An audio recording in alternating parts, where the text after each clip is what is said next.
All right, let's talk about a little component that can cause some major headaches. You know when your electronics just suddenly give up the ghost?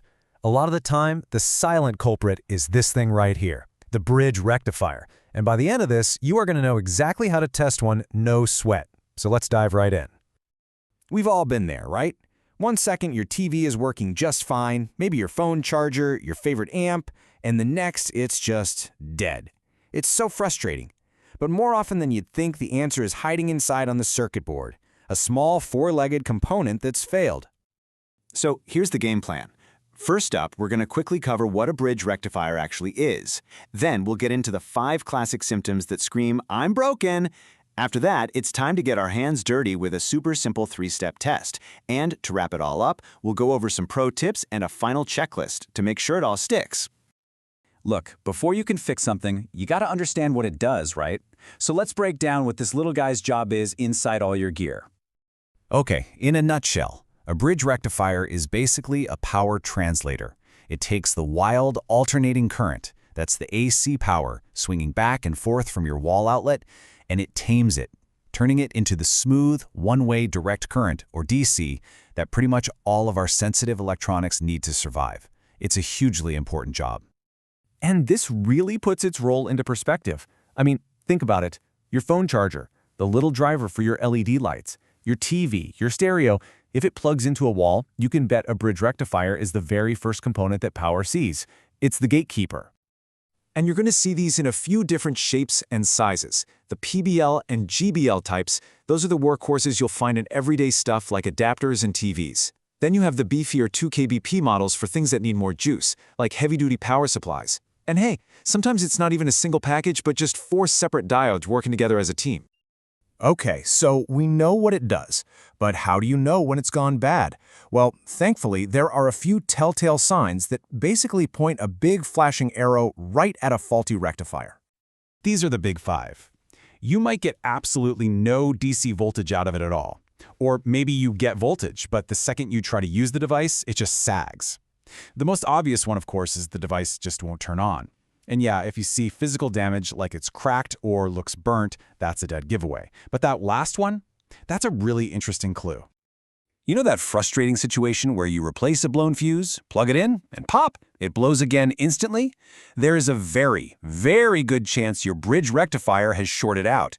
It's creating a dead short, and the fuse is just doing its job by sacrificing itself. It's a classic symptom that points you right to the problem. All right, you've seen the symptoms, you have your suspect. Now it's time for the moment of truth.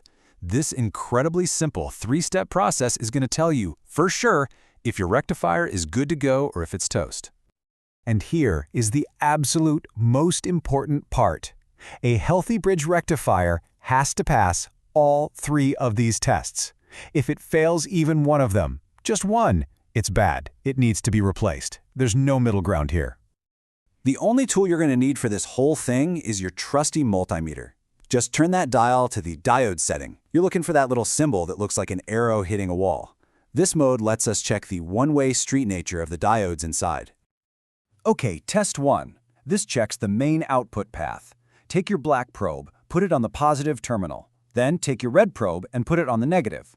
Your meter should show a voltage reading. Now just swap them. Red on positive, black on negative.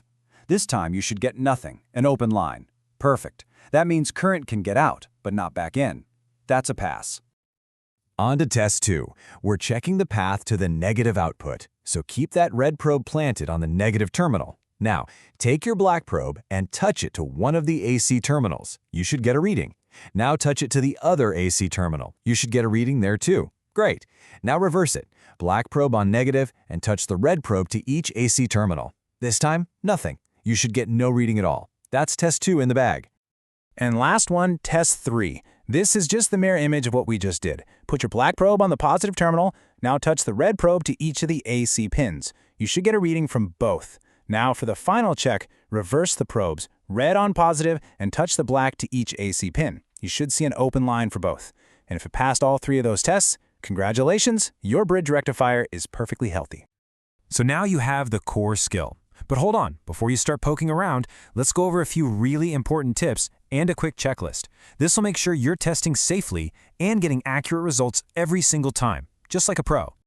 So, some crucial advice here. First, if you can, always test the component out of the circuit. Other components on the board can mess with your readings. And please be safe. Discharge any big capacitors nearby before you start. Seriously.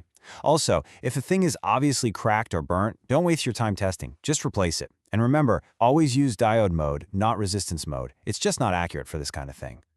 And this quote really sums up why all this matters. Just think about that.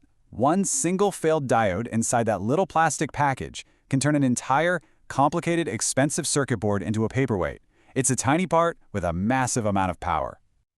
Okay, so let's boil this all down to a super fast checklist you can use every time. 1. Identify your pins. Look for the plus, minus, and AC markings. 2. Get your multimeter into diode mode. 3. Remember the golden rule. Current should flow one way, but be blocked the other way. And 4. If it fails that test, if it's shorted or totally open, it's bad. Time to replace it. Simple as that. So I'll leave you with this final thought. You now know how to spot a bad bridge rectifier, how to test it, and how to prove it's the problem. But what's the next step? Well, with just 4 individual diodes and a little know-how, you could actually build one of these things from scratch. So what are you going to learn to fix, or maybe even build, next?